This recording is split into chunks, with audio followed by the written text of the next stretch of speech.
Ladies and gentlemen, one place that has been hit very hard by opioids is Appalachia.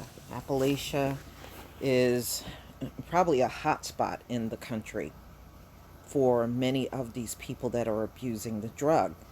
This came out July 24th, 2019, the Washington Post. Now, it starts out talking about this woman right here. Her name is Amber Wood.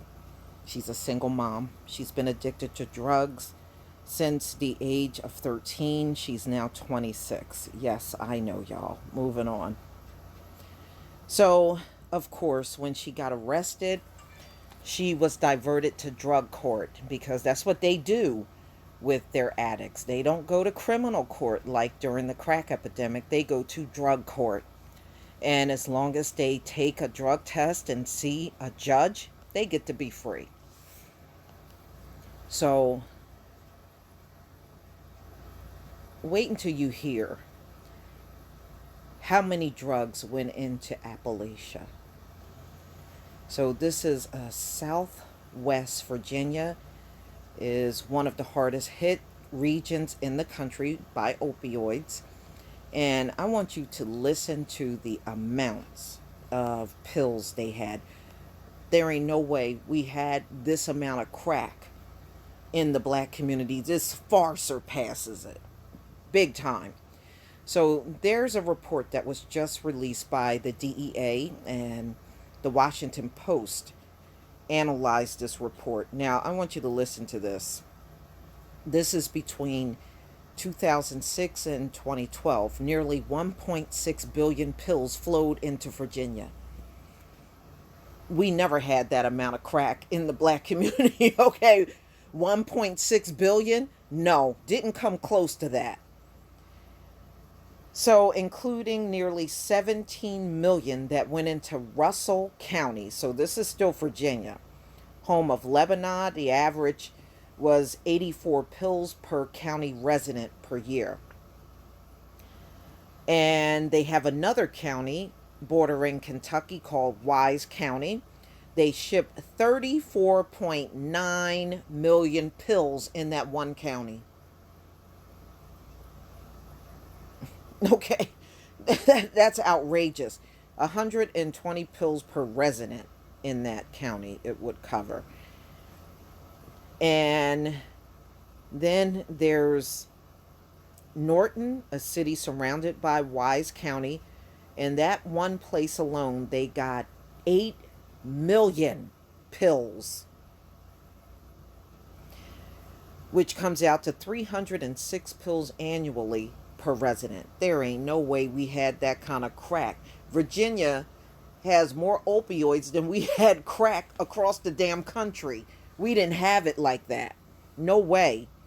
So the opioids have ravished these places along Appalachia. And there's a lot of people, of course, living in poverty and have disabilities. And they have never really recovered from this over the past 20 years. So, many of them say they blame Big Pharma.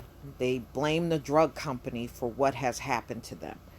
But ladies and gentlemen, I want you to think about this. During the crack epidemic, did we get to blame who was responsible?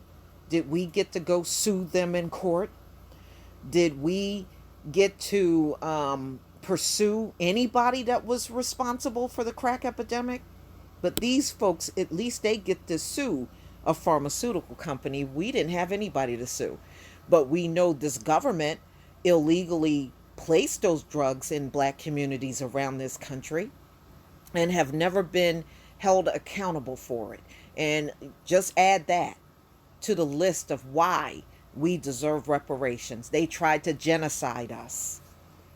And these folks, all strung out on pills, they get to sit around and talk about it and be free because nobody's going to criminalize the fact that these folks are junkies and they belong in jail. Nobody's going to look at them like that. They're going to show sympathy that we never seen. So let me go ahead and play this 3 minute and 36-second video. I was just going to say one thing. We was addicted to their pill, but they was addicted to the money, because that's what it was about. Overall, that's what it was about, the money.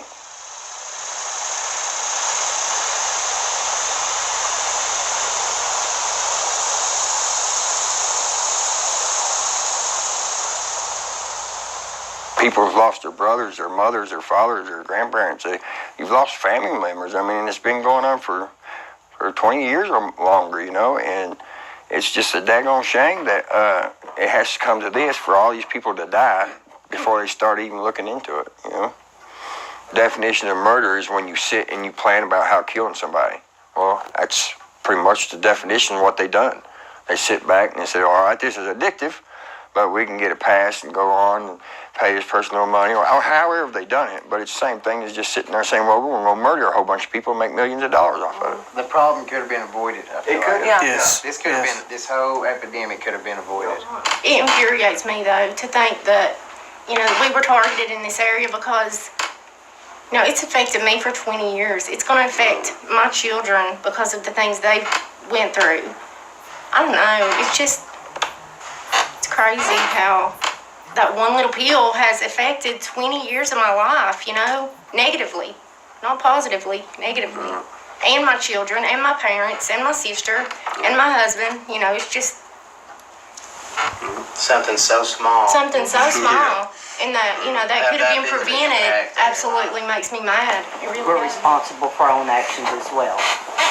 But I feel that if it was less available, if it wasn't pushed on us, if we wasn't lied to, then maybe some of us wouldn't be in the spot we're in today. Because how can you think that it's okay?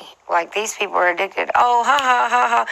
I'm going to tell you right now, my life and what I've been through ain't funny. Yeah. Well, see, that's Sure their addiction ain't. to money. That's their addiction to money, like our addiction to drugs. Yeah. We wouldn't stop for nothing. Well, they're not going to stop for nothing because they're addicted to the money, whatever. Them boys ain't never been around here. You know what I mean? They don't care. No, they're about that. Yeah, they got their They're sitting addiction some off where or we got somewhere. our addiction, don't they? Yeah. And they're making so much money off of this. And we're back here living paycheck to paycheck, barely making it.